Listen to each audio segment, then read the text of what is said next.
disappear. Ooh, maybe I wasn't supposed to say that.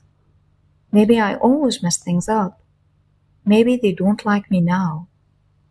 The parent kept driving, voice familiar, sharp, almost automatic. You should have known better. Why do you always mess things up? Now, what will they think of you? Stop complaining, this is all you're doing. Next time, don't make it about you. And the child didn't argue. They just looked down, like they had already heard it 100 times before. Then, from the back seat, the friend finally spoke. Their voice was quiet, not to rescue, just to remind. Hey, not everything is black or white. Maybe what you said wasn't wrong at all. Maybe it was just real and it didn't fit their frame because unfamiliar isn't the same as unworthy. The friend paused. Maybe you were never too much. Maybe you are just being you. And maybe you were just never properly met. And your people, the ones who breathe at your depths, will recognize you. The heart, the right hearts won't flinch at your honesty. They will meet it with the same amount. While the car stayed in motion, but the inner noise quieted. The child looked out the window again, but this time with a little more air in their chest. The parent didn't speak, but their hands softened on the wheel. And the friend remained, still, kind, not fixing, just witnessing. Some would say there were three in that car, but some of us know it was only one soul, finally learning to ride home with itself. Come as you are. Let what's behind you rest, what's ahead of you wait, and meet me right here in what lies within. This is healing out loud, a soul-led space to honor truth, feel what's been buried, and trust what's rising, even if it still trembles. I am Raha, and today we meet the voices that shape how we feel about ourselves, especially when we are left in silence. Last time we sat with the fire, we explored how pain doesn't just pass through us, it reshapes us. How anger, shame, and reaction aren't enemies but doorways, clues from the body that something deep inside us is asking to be seen. And we asked, what if the fire inside you wasn't trying to burn you down, but trying to burn off what no longer fits? Because not all flames are destructive. Some burn to soft, some rise to protect, and some reveal what's been buried under silence. And when the fire fades, what remains is stillness. And in that stillness, there is a voice, not always kind, not always wise, but loud. In this episode, we meet that voice, the one that lingers when the moment is over, that tells stories long after reality has left. We ask, whose voice is it really? The child's? The parent's? The one who learned to protect, to please, or to vanish? And is there a voice we can trust again? This is episode 5, The Voice Inside, from Critic to Companion. And it's time to listen in. Let's begin with a question. When you are alone, truly alone, how do you speak to yourself? When no one's watching, when you replay what you said or what you didn't say, does the voice inside lift you or shrink you? Most of us don't realize we carry multiple voices inside us.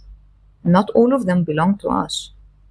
Psychologists have long studied the inner dialogue, but one model in particular, transactional analysis, speaks clearly here. It was introduced by Dr. Eric Bernet in his book, games people play, where he described how our interactions are often driven by three inner states. It says we have three inner rules: the child, innocent, spontaneous, reactive, sensitive; the parent, critical, nurturing, echoing the voices we grew up around; the adult, present, conscious, balanced. Each part serves a purpose, but when unbalanced, the parent becomes punishing, the child becomes scared or people pleasing, and the adult often goes quiet. So, when you feel shame after a conversation, or rehash a text you sent for hours, or silence yourself before even speaking, chances are you're not hearing your now voice. You are hearing an old recording, one that sounded like protection but felt like pressure. The voice that said, "Don't make it about you, tone it down, be careful, you should be doing something right now." The voice of the internalized parent, so familiar, you forgot it wasn't your own. That's the voice that makes you shrink. Not because you're not enough, but because you were taught you might be too much, or too still, or too slow. And so the body tenses, even when there is nothing wrong. Now, these voices don't show up when we are emotional. They show up when we work, how we rest, and even how we work and how we create and how we love. So let's listen in. Let's say a friend doesn't respond to your message. The child would say, I probably said too much. The parent, you always come on too strong. And the adult, they might be busy. I can check in if it still needs. But you make a mistake at work. The child would say, they will think I'm not good enough. The parent, you should have done better. And the adult, it's okay, mistakes happen. I'll fix it, learn from it, and move forward. You're trying to rest, but you feel guilty. So the child would say, I'll fall behind if I stop now. But the parent, you haven't earned this. The adult, rest is not a reward. It's a part of the rhythm. You want to set boundaries. So the child, they will be upset with me. The parent, don't make a scene, just go with it. The adult, boundaries are unkind. Boundaries are not unkind. They are clarity with care. And these voices, they shape our days more than we realize. And the work isn't to silence them. It's to notice who is speaking and invite the adult, the wise, grounded part of you, back to the mic. And sometimes the adult doesn't sound soft. Sometimes it's the voice that says, enough. We're not doing this again. This doesn't feel safe anymore. And it's not said out of shame, not from panic, but from clarity. And that clarity, when it comes from presence, not fear, is your clearest self, finally protecting what matters. That's exactly where the inner critic lives. Pete Walker, therapist and author of Complex PTSD from Surviving to Thriving, names the inner critic in a way that finally makes sense. It's not just one voice, it's many. So you have the perfectionism that says, you must get this exactly right. The guilt tripping that says, how could you say no? The shame, something is wrong with you. The micromanagement, you have to plan every step or you will mess it up. Then the time urgency, you're behind, hurry. The over-futurizing that says, what if everything goes wrong? And again, these voices often sound like logic, but they are actually fear in disguise. They are not born from who you are. They are born from who you thought you had to be, to stay loved, to stay safe and accepted. The inner critic isn't a villain. It was built in moments when you felt unsafe or unseen or unloved, and its job was to protect you by keeping you small, invisible, perfect, or prepared. And it worked. It really worked for a while. But if you're listening now, it's likely you have outgrown that strategy. We don't destroy the inner critic, we deconstruct it, piece by piece, and eventually we learn to speak to it like this. Hey, I know you were trying to keep me safe, but I'm not in danger anymore. And that's when the critic starts to soften. We don't just silence the child. We don't just rewrite the parent. We educate the adult, the voice that holds space for both. The adult doesn't come from age, it comes from practice. It sounds like, let's take a breath before responding. Or, I can feel this without becoming it.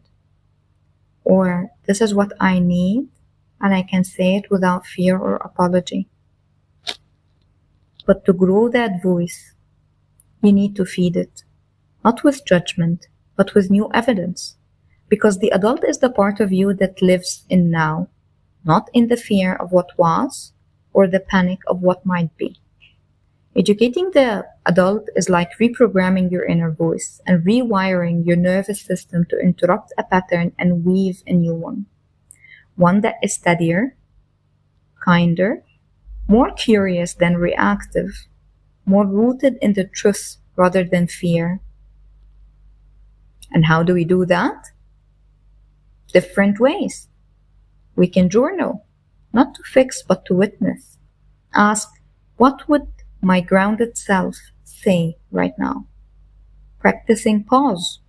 Before you reply, before you react, sometimes a breath is enough. Speaking your truth aloud, even if your voice shakes, letting your nervous system reset so your choices don't come from tension but truth. And most of all, you grow your adult voice by letting it lead. Even if it's awkward, even if it's not as loud as the others yet, even if your child is still scared and your parent still interrupts, the adult doesn't erase the others, it holds them. That's what leadership really is. But sometimes these voices, they don't take turns. They interrupt, they overlap, they collide. The child says, I want to be seen, and the parent snaps, you're being dramatic, and the adult tries to speak, but it gets drowned out. And in those moments, the chaos doesn't mean you're broken. It means you are in the middle of an old storm.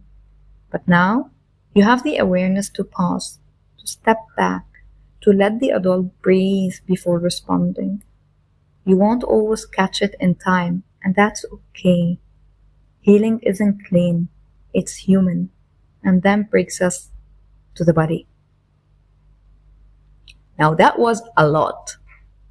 And if you're still here, if you're feeling it in your chest, your gut, your shoulders, or not feeling anything at all, know that it's okay. The voices we carry are layered. They are heavy sometimes as they don't live only in our minds but in our bodies. So let's pause for a moment. Not to fix them, but to feel through them with the breath. This breath is the doorway back to the part of you that's calm, even when your mind is loud. And just so you know, breathing in the way we're going to introduce, slowly, intentionally, sends a signal to your nervous system that it's safe, that it can soften, that you don't have to fight or flight right now. So let's begin gently. If you are driving or moving, you might want to pause here and return later when you are still. But if you are somewhere quiet, let this moment be yours. Place one hand on your belly and the other one on your chest. Feel your feet on the ground, or feel the ground beneath you. Unclench the hands. Soften your jaw. Drop your shoulders. Relax your muscles. Let your breath be your anchor. Let the body know it's safe to release what it's been carrying. Let yourself arrive. This is your reminder. You are here. You are listening, and you are safe. We will do the boxing breathing. So take a deep breath in, and exhale gently. Now, inhale slowly through your nose for the count of 4. Hold the breath for the count of 4. Then exhale through the mouth for the count of 4. Then hold again for the count of 4. Now, let's do it together. Inhale slowly through your nose. 1, 2, 3, 4. Now hold gently. Soft your belly. Soft your gaze. 1, 2, 3, 4. Exhale softly through your mouth, like a sigh you have been holding all day. 1, 2, 3, 4. And hold again, gently, in the quiet. 1, 2, 3, 4. Let's do it one more time. Inhale through the nose. 1, 2, 3, 4. Hold. 1, 2, 3, 4. And exhale through the mouth. 1, 2, 3, 4. And hold again. 1, 2, 3, 4.